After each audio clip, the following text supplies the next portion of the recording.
దేశంలో పంటలు బాగా పండేందుకు అంతా సుభిక్షంగా ఉండేందుకు వర్షాలు కురవాలని ప్రజలంతా సుఖశాంతులతో ఉండాలని పంటలు బాగా పండాలని వైకుంఠవాసుడి సన్నిధిలో వరద పాయస సేవ నిర్వహించడం ఆనవాయితీగా వస్తోంది.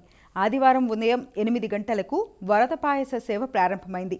ఆర్ద్రాకార్త ప్రవేశాన్ని పురస్కరించుకుని సింహగిరిపై అప్పన్న ఆలయ సమీప వైకుంఠవాసుల మెట్టపై ఆదివారం వరద పాయస ఉత్సవం సంప్రదాయబద్ధంగా జరిగింది. స్వామివారి సన్నిధిలోనే పాయసం వండి ఆరగింపు చేశారు.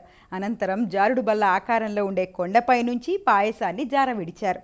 వర్షాలు సమృద్ధిగా కురిపించాలని వైకుంఠనారాయణుని భక్తులు వేడుకున్నారు. తెలంగాణలో బోనాల ఉత్సవాలు వైభవంగా జరుగుతున్నాయి. ఉత్సవాల్లో భాగంగా ప్రసిద్ధి చెందిన గోల్కొండ కోటలోని శ్రీ జగదాంబిక ఎల్లమ్మ తల్లికి రెండో బోనం సమర్పించారు. ఆషాఢమాసంలో తొలి ఆదివారం కావడంతో అమ్మవారికి బోనాలు సమర్పించారు. ఈ కార్యక్రమంలో భక్తులు విశేష సంఖ్యలో పాల్గొని అమ్మవారిని దర్శించుకున్నారు. మహిళలు బోనాలతో వచ్చి మొక్కులు చెల్లించుకోగా శివశక్తుల పూనకాలు, డప్పు చప్పుళ్ళు, పోతురాజుల విన్యాసాలతో అమ్మవారి ఆలయ ప్రాంగణమంతటా ఆధ్యాత్మికత వెల్లివిరిసింది.